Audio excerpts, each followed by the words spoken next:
اور میں مولا علی علیہ السلام کا ایک قول یہاں پر آپ کے ساتھ کوٹ کروں گی اور اس کے بعد اپنے دوسرے ٹاپک کی طرف جاؤں گی. ناظرین، مولا علی علیہ السلام فرماتے ہیں کہ قبرستان بھرے پڑے ہیں ایسے لوگوں سے جو اس خوف سے کہ اگر حق کا ساتھ دیں گے تو مارے جائیں گے. اب آپ اس کی گہرائی کو سمجھ سکتے ہیں کہ جو لوگ حق کا ساتھ نہیں دیتے اور یہ سوچتے ہیں کہ اگر ہم نے حق کا ساتھ دیا، مظلوم کے لیے آواز اٹھائی تو مارے جائیں گے، تو وہ مارے پھر بھی جاتے. اور قبرستان مولا فرما رہے ہیں کہ بھرے پڑے ایسے لوگوں سے. اور میری درخواست ہے ان سب لوگوں سے جو کراچی کا کھاتے ہیں، جو کراچی میں رہتے ہیں، جن کو عزت کراچی نے دی ہے، خدارا نمک حلالی کیجئے اور جو ظلم ہو رہا ہے اس کے خلاف آواز بلند کیجئے. مرنا تو ہے، یہ تو کوئی چھوڑ دے، بھول ہے کہ مرے گا نہیں اگر وہ آج خاموش رہے گا. اور ہمیشہ میں کہتی ہوں کہ چراغ سب کے بجھیں گے، ہوا کسی کی نہیں. جو سیاسی رہنما اور سیاستدان اور اینکرز کسی بھی قوم سے تعلق رکھتے ہیں، اگر آج وہ ان آزاد امیدواروں کے لیے خاموش ہیں تو یقین جانیں کہ کل ان کے ساتھ بھی یہی سب کچھ ہونے والا ہے. میں نے کئی مرتبہ کوٹ کیا ہے، میرے پاس وہ کلپ پڑا ہے عمران ریاض صاحب کا کہ جب مریم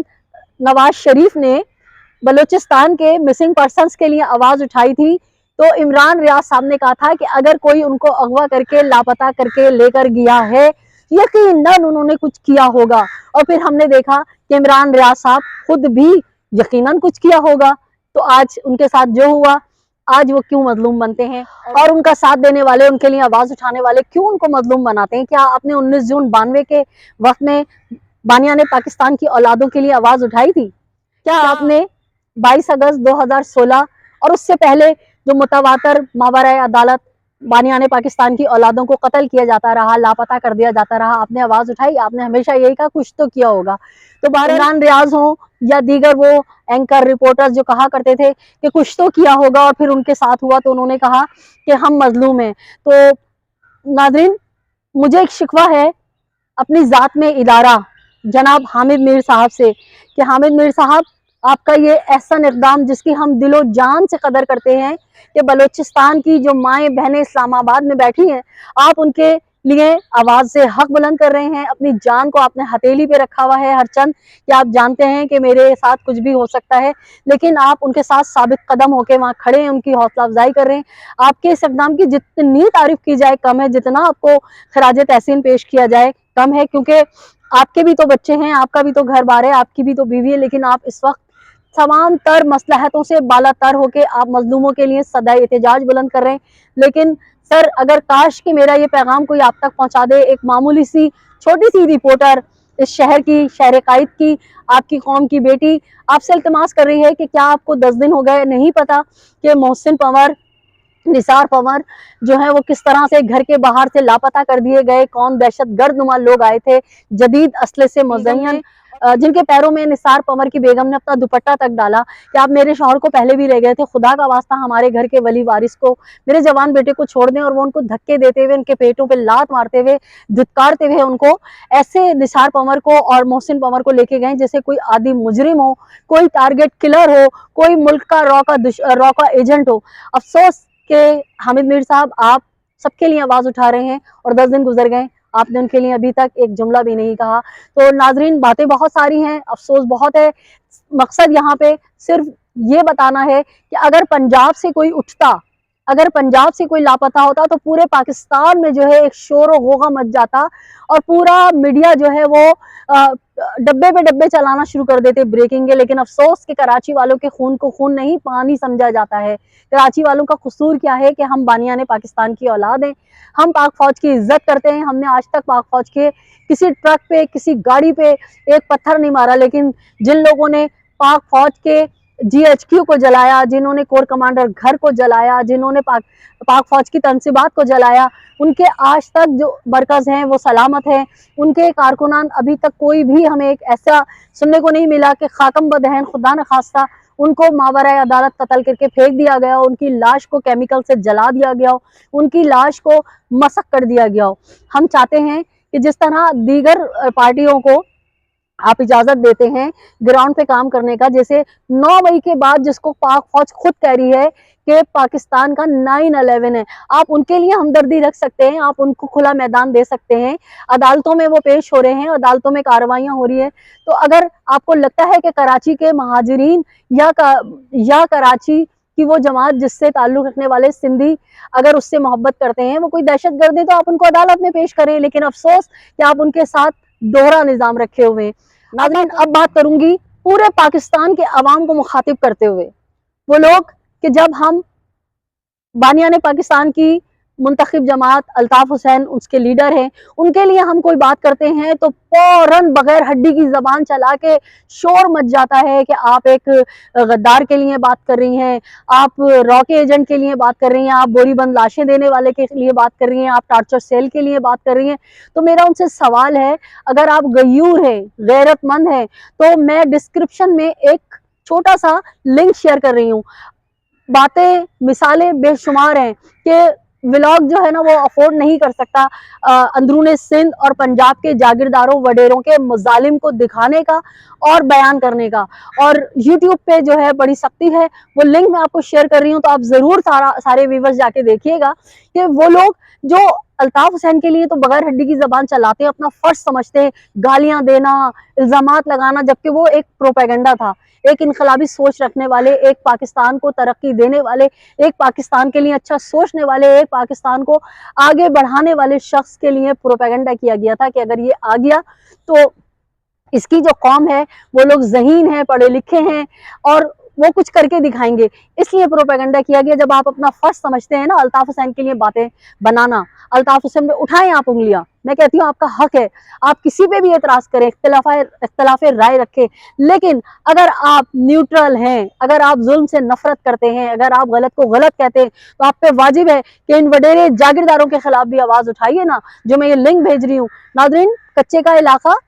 کچے کے ڈاکو جو وڈیرے اور جاگیرداروں کے پالتو ہیں، جو زرداری سسٹم کے پالتو ہیں، جو پورے سیاستدان جو سندھ پہ حکومت کر رہے ہیں اور پنجاب پہ حکومت کر رہے ہیں، ان کے اپنے لے پالک ہیں، انہوں نے اندرون سندھ اور پنجاب میں ایسی ٹارچر سیلز بنائی ہوئی ہیں، جو یہاں تو بڑا پروپیگنڈا کیا جاتا تھا کراچی میں کہ ٹارچر سیل بنائی ہوئی ہیں، یہ ان اندھے لوگوں کو کیوں نہیں نظر آتا جو الطاف حسین کے لیے باتیں بناتے ہیں؟ تو آپ لازمی جا کے یہ لنک دیکھیں اور ان ڈاکوؤں، چوروں اور ان کے سرپرستوں، زرداریوں، وڈیروں، جاگیرداروں کے خلاف آواز اٹھائیے اور ان غریب مظلوموں کو جو ہے ان ڈاکوؤں سے، ان وڈیرے جاگیرداروں سے نجات دلوائیے۔ بہت دکھ ہوا کہ مزدوروں کو اٹھایا ہوا ہے، نہ صرف ان کے اوپر ظلم و تشدد کر رہے ہیں، ان کو زنجیروں سے باندھ کے ان کو نوکیلی چیزیں جو ہے چبائی جا رہی ہیں، نہ صرف نوکیلی چیزیں چبا رہے ہیں، اس سے ان کا دل نہیں بھر رہا کہ اس سے ان کے اوپر اس طرح سے کراس کیا جا رہا ہے، ان کا خون نکل رہا ہے، اور پلاسٹک کی تھیلی وہ جلا کے، جو وہ جل کے پگھل کے ٹپک رہی ہے، تو وہ ان نوجوانوں کے اوپر ڈالا جا رہا ہے جو مزدور ہیں، جن کو اغوا کیا گیا ہے، اور ان پہ ڈال کے ان کی تکلیف سے، ان کی چیخو پکار سے جو ہے وہ انجوائے کر رہے ہیں، خود سامنے نہیں آ رہے ہیں لیکن تشدد کی ویڈیو جو ہے وہ وائرل کر رہے ہیں، تاکہ جو سندھ کے مظلوم غریب مزدور ہیں وہ ان وڈیرے جاگیرداروں سے ہمیشہ ڈرتے رہیں، ہمیشہ ان کو ووٹ دیتے رہیں اور ان کے جو ہے جوتے صاف کرتے رہیں۔ تو آخر میں ایک بار پھر یہی کہوں گی کہ اگر آپ غیرت مند ہیں اور آپ حق پرست ہیں تو خدا را ان کے لیے بھی تو زبان کھولے نا،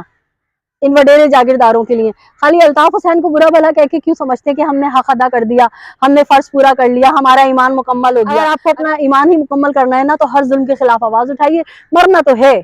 بھول جائیے کہ آپ ساری زندگی زندہ رہیں گے، تو جب مرنا ہے تو کیوں نہ سچ اور حق کی راہ پہ مرا جائے۔ آخر میں آپ سے اجازت لینے سے پہلے ایک بار پھر ریکویسٹ کروں گی کہ اگر آپ نے اب تک میرے چینل کو سبسکرائب نہیں کیا ہے تو میرے چینل کو سبسکرائب کیجئے، لائک کیجئے، کمنٹ کیجئے اور شیئر کیجئے، اپنے اطراف میں بسنے والوں کا بہت خیال رکھیں، ظالم سے نفرت کیجئے، مظلوم کا ساتھ دیجئے۔ اللہ نگہبان پاکستان زندہ باد۔